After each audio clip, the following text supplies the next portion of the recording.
Hello students.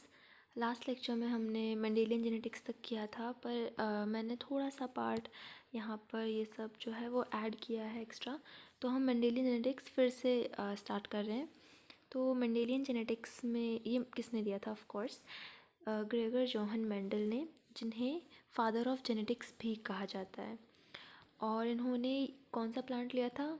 P plant, garden pea plant, okay, जिसे हम Pisum sativum कहते हैं साइंटिफिक लैंग्वेज में। और इन्होंने ये कब से कब तक किया था, और ये जो है ये इम्पॉर्टेंट हो जाता है।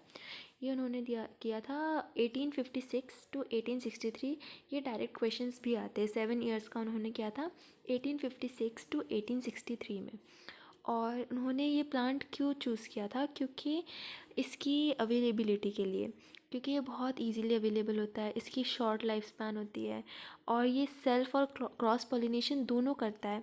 और इसकी जो प्रोजेनी है वो लार्ज नंबर ऑफ प्रोजेनी होती है, मतलब काफ़ी जैसे जब ऑफस्प्रिंग्स बनते हैं तो वो बहुत लार्ज नंबर में बनते हैं, तो अ, उसे स्टडी करना इजी हो जाता है ना। और कंट्रास्टिंग ट्रेट्स होते हैं इसमें, मतलब जो जैसे कंट्रास्टिंग ट्रेट्स क्या होते हैं, जैसे ब्लैक एंड वाइट, मतलब जिसे हम डिस्टिंग्विश कर सके, है ना। और इजी टू हाइब्रिडाइज, इसको हम हाइब्रिडाइज भी इजीली कर सकते हैं, इसलिए मेंडल ने इस प्लांट को चूज़ किया।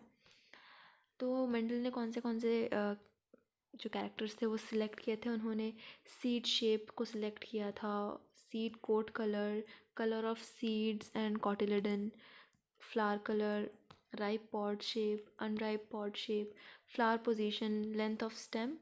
तो ये सब भी इम्पोर्टेंट होते हैं, हमें हर एक याद करना होता है। अब इसके बाद होमोजाइगस और हेट्रोजाइगस क्या होते हैं? अगर हम जेनेटिक्स पढ़ रहे हैं तो हमें छोटे छोटे जो टर्म्स है वो पता होना चाहिए। होमोजाइगस वो होते हैं ऐसे ऑर्गेनिजम्स होते हैं जिनके दो आइडेंटिकल एलील्स होते हैं, जैसे स्मॉल टी, कैपिटल टी, ये होते हैं होमोजाइगस। ठीक है, मैं एग्जांपल लिख ही देती हूँ यहाँ पे। और हेट्रोजाइगस कौन से होते हैं? जिनके डिफरेंट अलील्स होते हैं, कैपिटल टी, स्मॉल टी। ठीक है। और मेंडल ने यूनिट ऑफ इनहेरिटेंस को क्या कहा था? उन्होंने कहा था यूनिट ऑफ इनहेरिटेंस को फैक्टर। उन्होंने फैक्टर नाम दिया था उसका। ठीक है। और अब आते हैं हम Mendel's laws of inheritance. Mendel ने जो लॉज दिए थे इनहेरिटेंस के, वो हम अब पढ़ेंगे। उससे पहले ये तो पता ही होगा कि डोमिनेंट और रिसेसिव, ही मैंने लास्ट लेक्चर में भी एक्सप्लेन किया था। जो अपने आप को शो कर देते हैं वो डोमिनेंट होते हैं, और जो अपने आप को शो नहीं कर पाते वो होते हैं रिसेसिव।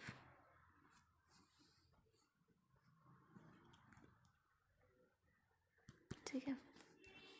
अब देखो, मेंडल्स लॉ ऑफ इनहेरिटेंस में सबसे पहले हम पढ़ते हैं लॉ ऑफ डोमिनेंस। तो लॉ ऑफ डोमिनेंस क्या बोलता है, मैं इसका स्टेटमेंट लिख देती हूँ। अब देखो, मेंडल ने क्या कहा था लॉ ऑफ डोमिनेंस में, कि जो कुछ अलील्स होते हैं जो कि डोमिनेंट होते हैं। ठीक है, पहले पहले मैं जो एक्सप्लेन कर रही हूँ उसको सुनो, फिर मैं इसको एक्सप्लेन करूँगी जो लिखा हुआ है। कुछ अलील्स होते हैं वो डोमिनेंट होते हैं, और वो रिसेसिव को सप्रेस करते हैं, मतलब उसको एक्सप्रेस नहीं होने देते और ख़ुद को एक्सप्रेस करते हैं। मतलब उसके जो कैरेक्टर्स है, जो डोमिनेंट वाले के कैरेक्टर्स हैं, वही हमें शो होते हैं। तो इसका सिंपल सा मीनिंग ये है। अब मेंडल ने क्या कहा था? मेंडल ने कहा था कि कैरेक्टर्स कंट्रोल होते हैं डिस्क्रीट यूनिट से, जिन्हें हम फैक्टर कहते हैं। ठीक है, कैरेक्टर्स कंट्रोल होते हैं डिस्क्रीट यूनिट से, जिसे हम फैक्टर्स कहते हैं। और वो फैक्टर्स हमेशा पेयर्स में होते हैं। वो फैक्टर्स हमेशा पेयर्स में होते हैं। और जब जो पेयर है, पेयर में जो दो, पेयर में ऑफ कोर्स दो होते हैं, तो उसमें अगर अलग अलग है, जैसे ये अलग अलग है, ठीक है, ये दोनों अलग अलग है, अब जो डोमिनेंट होते हैं उसका ही जो कैरेक्टर है वो शो होता है। ठीक है, इन दोनों में से एक डोमिनेंट होता है। उन्होंने ये कहा, in a dissimilar pair of factor one member of the pair is dominant over the other, है ना, ये उन्होंने कहा। अब इसके बाद था नेक्स्ट लॉ ऑफ सेग्रीगेशन।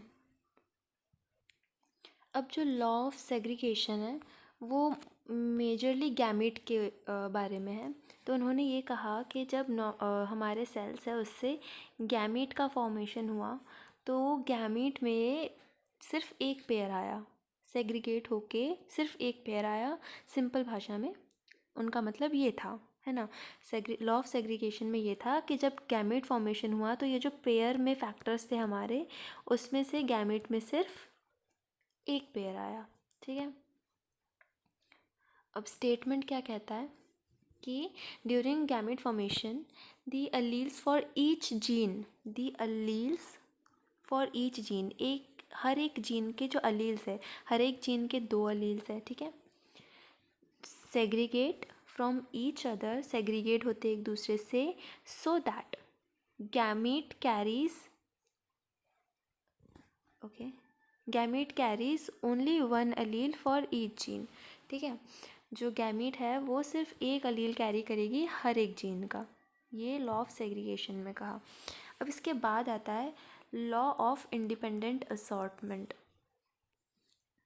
तो इस लॉ में जो मेंडल है उन्होंने ये कहा था कि जो भी जीन्स है गैमेट फॉर्मेशन के टाइम जो उसके अलील है, जो उसके ट्रेट है, वो इंडिपेंडेंटली सेग्रीगेट होंगे। देखो लॉ ऑफ सेग्रीगेशन में क्या कहा था कि जब गैमेट फॉर्मेशन होगा तो दो पेयर में से गैमेट में सिर्फ एक पेयर, एक पेयर नहीं, सॉरी, दो पेयर भी नहीं दो, एक पेयर में जो दो अलील्स है उसमें से गैमेट में सिर्फ एक जाएगा, ठीक है, सिर्फ एक गया।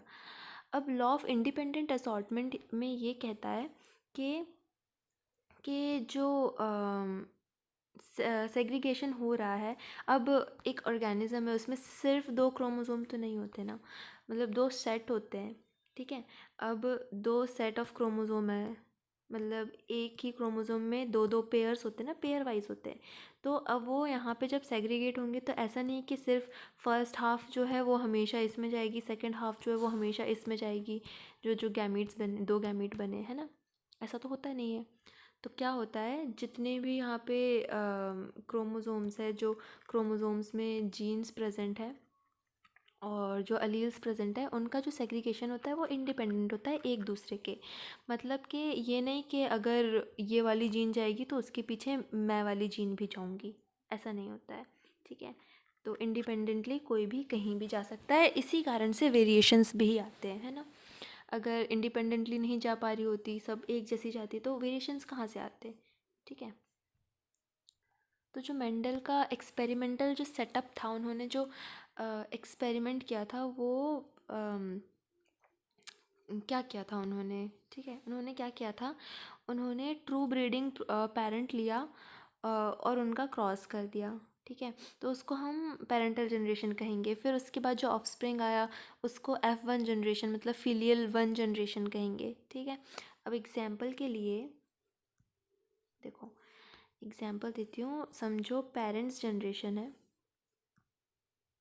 ओह मेरा पेन नहीं चल रहा। अब जो पेरेंट जनरेशन है, पेरेंट्स में समझो मेंडल ने लिया टॉल और को क्रॉस किया शॉर्ट से, ट्रू ब्रीडिंग है ये, इसमें दोनों टॉल के अलील्स है, इसमें दोनों शॉर्ट ड्वार्फ के अलील्स है।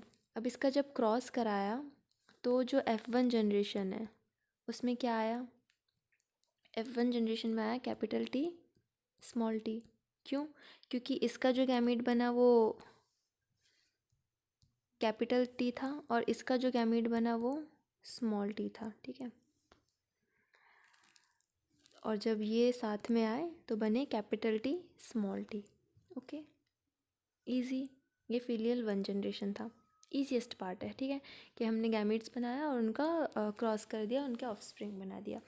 अब क्या हुआ है यहाँ पे, ध्यान से देखो, ये जो बंदा है ये टॉल है, ये जो बंदा है ये शॉर्ट है, ठीक है, ये टॉल है और ये शॉर्ट है, और ये जो बंदा है वो क्या आया बताओ, कोई बता सकता है?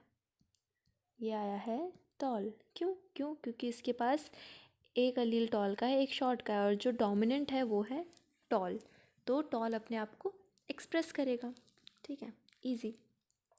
अब क्या किया, मेंडल ने इनका सेल्फ क्रॉस करा दिया, मतलब कि F1 जनरेशन में जो कैपिटल T स्मॉल t है उसका सेल्फ क्रॉस करा दिया, इसको हम बोलेंगे सेल्फ क्रॉस, ठीक है। अब जब सेल्फ क्रॉस कराया तो क्या हुआ बताओ, इसमें कितने गैमीट्स बन रहे हैं बताओ। देखो इसमें कितने गैमीट्स बन रहे हैं, कैपिटल टी, स्मॉल टी, मेरा पेन ढंग से नहीं चल रहा है, सो इसमें कौन से गैमीट्स बन रहे हैं, कैपिटल टी, स्मॉल टी, ठीक है। अब जब ये क्रॉस कैसे होगा, ये इससे क्रॉस होगा, फिर ये इससे होगा, ये इससे होगा और ये इससे होगा, तो क्या क्या बनेगा, capital T capital T, capital T small T, फिर capital T small T, small T small T.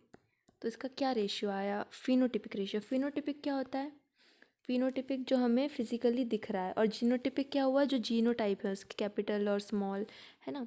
तो इसका फिनोटिपिक रेशियो क्या हुआ, कोई बता सकता है, मतलब कि टॉल रेशियो डॉर्फ क्या हुआ इसका, इसका रेशियो होता है 3:1, ठीक है। ये इंपॉर्टेंट है, इसको याद रखना कि मेंडल ने जब मोनोहाइब्रिड क्रॉस कराया था, मैं बताऊंगी मोनोहाइब्रिड डाईहाइब्रिड ट्राईहाइब्रिड क्या होता है, तो उसका जो F2 जनरेशन है, F2 जनरेशन कैसे बताओ, क्योंकि ये F1 जनरेशन आया था और इसके बाद इसी का क्रॉस कराया तो यहाँ पे आया फिलियल 2 यानी F2 जनरेशन, ठीक है।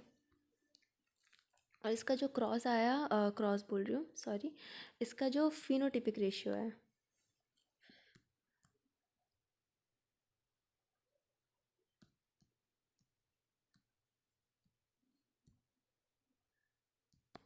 वो आया 3:1। और जीनोटिपिक रेशियो क्या होगा, ध्यान से देखो इधर और बताओ जीनोटिपिक क्या होगा। जीनोटिपिक रेशियो होगा 1, क्योंकि ये 1 अकेला है, (2) क्योंकि ये 2 है, (1) क्योंकि ये अकेला है, ठीक है। 1:2:1, ठीक है। अब मैं बताती हूँ कि पहले इसको थोड़ा सा क्लियर कर दूँ। मोनोहाइब्रिड और डाईहाइब्रिड क्या होता है, देखो मोनोहाइब्रिड क्रॉस क्या होता है, मोनो यानी 1, ठीक है, हाइब्रिड मतलब पता ही होगा, मतलब 2 अलग अलग कैरेक्टर्स को हमने क्रॉस कराया है, ठीक है। अब जो मोनोहाइब्रिड है उसमें सिर्फ एक ट्रेट होता है, एक ट्रेट मतलब उसकी हाइट समझो, ठीक है, सिर्फ हमने ये सिंगल एक ट्रेट लिया है, तो ये हो गई मोनोहाइब्रिड। मतलब हमने एक ट्रेट लिया है, उसकी हाइट और उसके 2 अलील से टॉल और डॉर्फ, और इनका हम क्रॉस करा रहे हैं, ये मोनोहाइब्रिड है, ठीक है। अब डाईहाइब्रिड क्या होता है कि 2 ट्रेट्स हैं, मतलब कि हमने 2 ट्रेट्स को ध्यान में रखा है, समझो सीड का कलर और सीड का शेप। तो कलर में क्या हो सकता है, येलो ग्रीन, और शेप में राउंड एंड रिंकल, ठीक है। तो ये होगा डाईहाइब्रिड, यहाँ पे हमने 2 कैरेक्टर्स लिए हैं, तो ये क्या होगा, डाईहाइब्रिड क्रॉस, ओके। तो अभी जो हमने ऊपर पढ़ा था वो था मोनोहाइब्रिड क्रॉस, है ना। तो इसमें एक वो बनता है, मैं बताती हूँ एक, जैसे ये हमने किया है, ठीक है, इसको और सिंप्लीफाई करने के लिए हम एक टेबल बनाते हैं छोटा सा, ठीक है। मैं बताती हूँ कैसे, जैसे हमने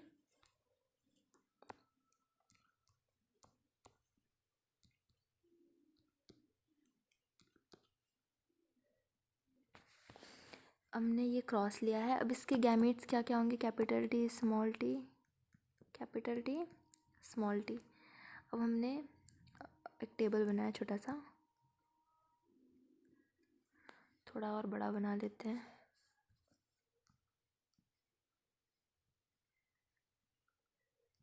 ठीक है।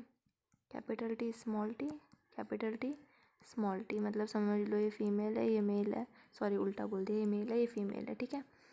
अब यहाँ पे क्या आया, capital T capital T capital T small T, capital T small T small T small T, same results आए हैं, ठीक है। तो हम ऐसे करते हैं, ठीक है। इससे डाई हाइब्रिड क्रॉस जो है वो और इजी हो जाता है। ओके, अब मैं डाई हाइब्रिड क्रॉस का एक एग्जांपल देती हूँ। अभी मोनो हाइब्रिड चल रहा था, अब मैं डाई हाइब्रिड का देती हूँ, ठीक है। डाई हाइब्रिड में हमने कौन से कैरेक्टर्स लिए, हम लेते हैं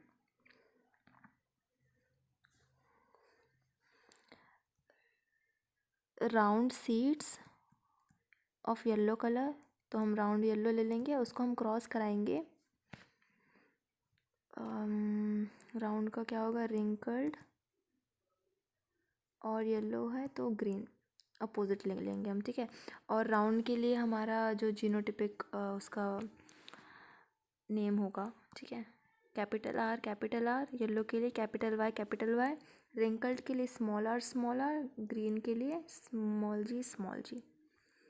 हम इसका क्रॉस करा देंगे तो फर्स्ट हमारा क्या बनेगा, यहाँ से एक कैपिटल आर गैमेट में है और यहाँ से कैपिटल वाई गैमेट में है, यहाँ से स्मॉल आर गैमेट में है, यहाँ से मैंने जी लिख दिया, आई एम सॉरी, ये जी नहीं, यहाँ पे आएगा वाई, ठीक है, ठीक है। यहाँ पे आएगा स्मॉल वाई। अब capital R, small r, capital Y, small y, ये बनेंगे हमारे फिलियल 1 जनरेशन।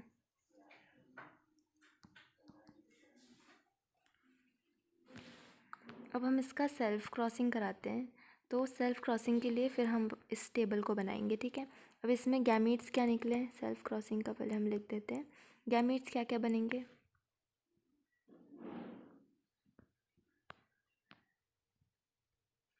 ये इसका एक गैमीट है और ये इसका एक गैमीट है, अलग अलग से नहीं आते हैं, तो ये दोनों ऐसे आ जाते हैं, ठीक है। अब इसमें क्या गैमीट बनेंगे, कैपिटल आर के साथ कैपिटल वाई, कैपिटल आर के साथ स्मॉल वाई, ठीक है। ये एक गैमीट है, ये एक गैमीट है, ये एक गैमीट है, ये गैमेट है। लाइकवाइज इसके भी सेम बनेंगे, ठीक है। अब हम ये टेबल बनाते हैं,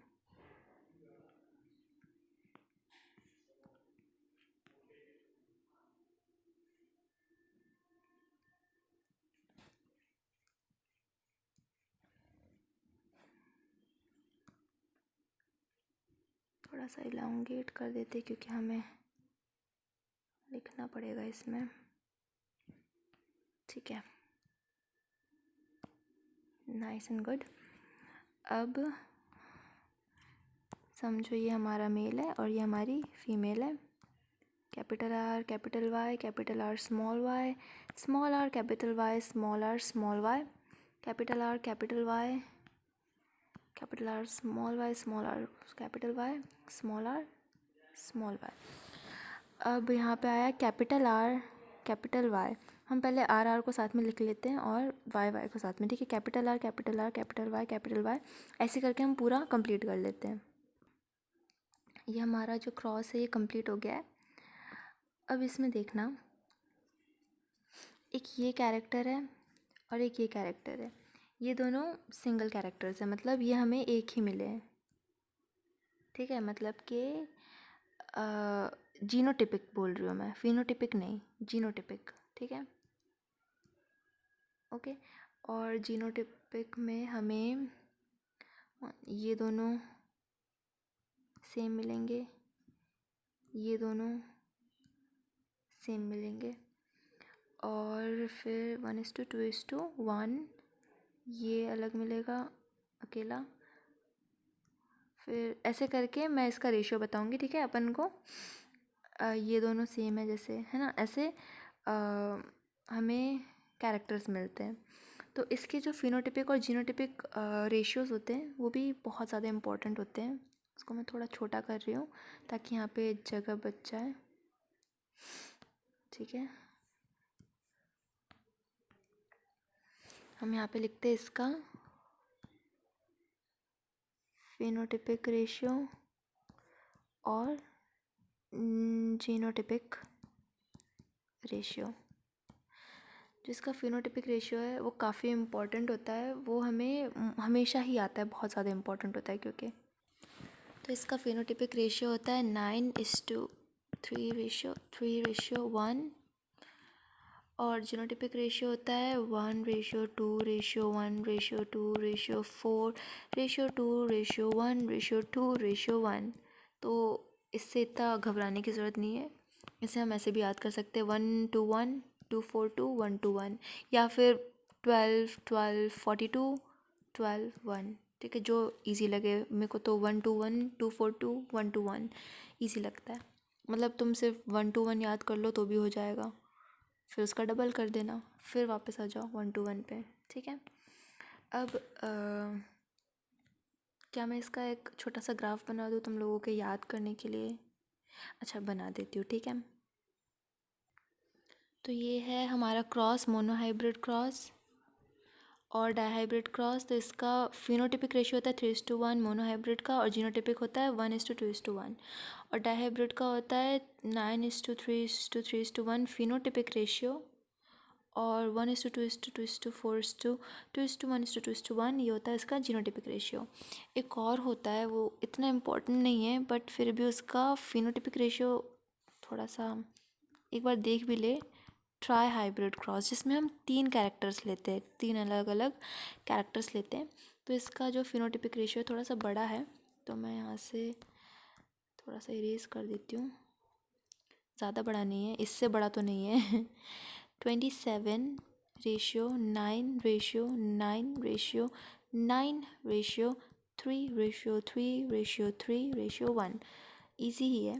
ठीक है, और जो इसका जीनोटिपिक है बहुत ही ज़्यादा बड़ा है, तो उसको लर्न करने का कोई फ़ायदा नहीं है और कोई मतलब भी नहीं है, तो उसको नहीं लिख रही मैं। ठीक है, अब है ना दो एक इम्पॉर्टेंट क्रॉसेस आ जाते हैं जो कि जानना ज़रूरी है, तो मैं उनके बारे में बताती हूँ। सबसे पहला है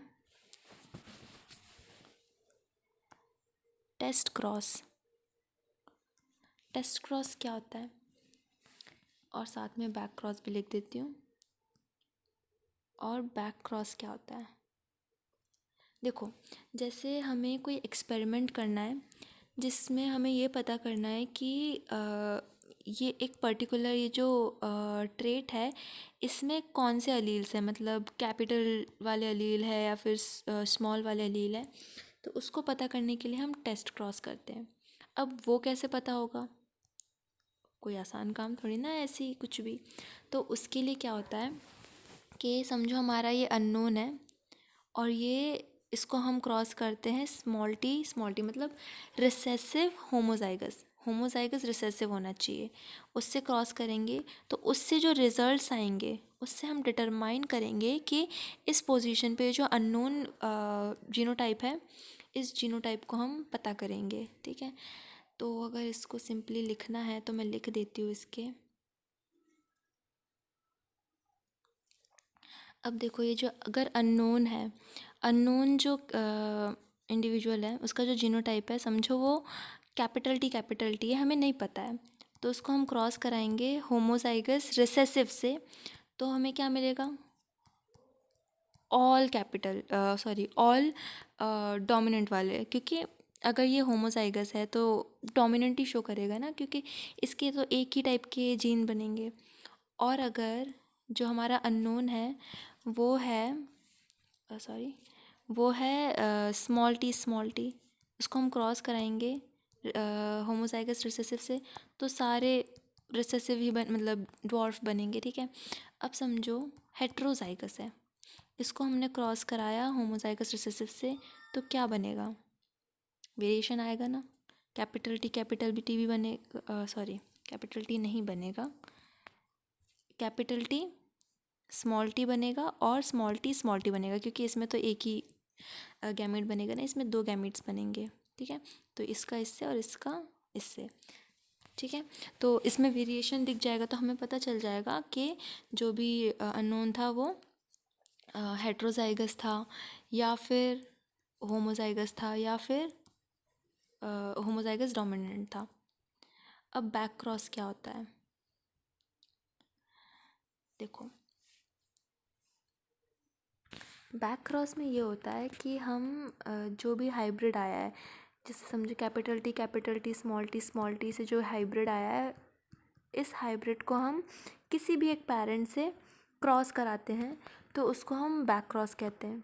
ठीक है, अब इसके डेफिनेशन में हम ये लिख सकते हैं कि a cross when an offspring या हाइब्रिड इज क्रॉस्ड विथ, ठीक है, is crossed with any of the parents. अब हम इसको क्यों करते हैं, उसके क्या रीज़न होते हैं? अब उसके रीज़न्स मेजरली दो रीज़न्स हो सकते हैं, और भी बहुत सारे हो सकते हैं, पर मेजरली दो होते हैं। जैसे कोई एक ट्रेट है जो कि क्या कहना चाहिए, जो कि हार्मफुल ट्रेट है ना, वो बैड जेनेटिक ट्रेट है, हार्मफुल जेनेटिक ट्रेट है, तो उसको ओवरकम करने के लिए हम बैक क्रॉस करा सकते हैं जो पेरेंट बेटर जीनोटाइप का है। तो टू ओवरकम हार्मफुल या बैड लिख दिया मैंने, बैड जेनेटिक ट्रेट्स, है ना, या फिर हम ऐसा कर सकते हैं कि हमें किसी एक पेरेंट से हमें ज़्यादा जेनेटिक सिमिलैरिटी चाहिए, तो हम बैक क्रॉस कर सकते हैं। तो to obtain genetic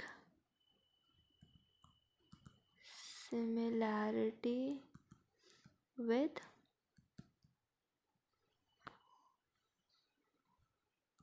the parents, ठीक है, इसलिए भी हम बैक क्रॉस कराते हैं। अब टेस्ट क्रॉस और बैक क्रॉस हो गया, और मोस्टली हमारा जो मेंडेलियन जेनेटिक्स का पार्ट है वो हो गया है। इसके बाद हम पढ़ेंगे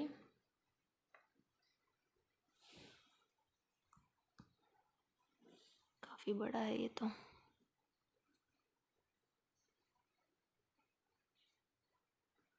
ठीक है,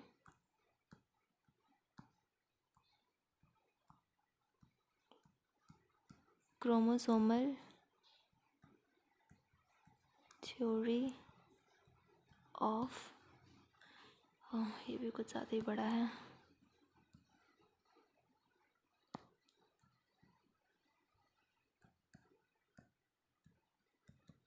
इनहेरिटेंस, ठीक है। अब नेक्स्ट लेक्चर में हम ये पढ़ेंगे क्रोमोसोमल थ्योरी ऑफ इनहेरिटेंस, ठीक है। तो आप लोगों को आज जो भी इसमें अगर कोई भी दिक्कत आ रही हो, कोई भी क्वेरीज़ हो, तो आप कमेंट में पूछ सकते हैं, मैं उसका रिप्लाई करने की जल्द से जल्द कोशिश करूँगी, और जितने भी आपके डाउट्स हैं उसे सॉल्व कर दूँगी। और जो नोट्स है अगर आपको चाहिए तो ये नोट्स मैं इस पूरे यूनिट के कंप्लीट होने के बाद अपलोड कर दूँगी वेबसाइट पे, तो आप लोग वहाँ पे जाके डायरेक्ट इस नोट को फ्री में एक्सेस कर सकते हैं। और साथ ही अगर चाहे तो प्लीज़ कमेंट में बता देना आपको अगर मेरे पर्सनल हैंड रिटन नोट्स भी चाहिए जिन्हें मैंने बनाया है, क्योंकि मैं क्या करती थी, बुक्स जो स्टैंडर्ड बुक्स है उनको प्लस वाईटी, जब मैं मेरे टाइम पे जब मैंने पढ़ा था तो standard books plus YT plus Google में भी अच्छे अच्छे जो वेबसाइट्स हैं उनसे जो एक्सट्रैक्ट है उनका एक्सट्रैक्ट निकाल के, उनमें से जो मटेरियल्स का एक्सट्रैक्ट है वो निकाल के मैं अच्छे से नोट्स बनाती थी। तो अगर वो नोट्स चाहिए आपको फॉर फ्री तो प्लीज़ मुझे बताना, ठीक है, तो मैं उसे भी अपलोड कर दूँगी। अगर नहीं चाहिए तो कोई बात नहीं, क्योंकि उसे अपलोड करने में काफ़ी टाइम लगेगा क्योंकि बहुत सारा है लिखा हुआ। बाकी मैं ज़रूर करूँगी अगर आप लोगों को चाहिए होगा तो। और आज के लिए इतना ही, कल हम पढ़ेंगे क्रोमोसोमल थ्योरी ऑफ इनहेरिटेंस, इसको भी काफ़ी अच्छे से समझेंगे हम। तो कोई भी क्वेरी हो तो मुझसे पूछना, मैं ज़रूर बताऊँगी, ठीक है। चलो बाय, है ना।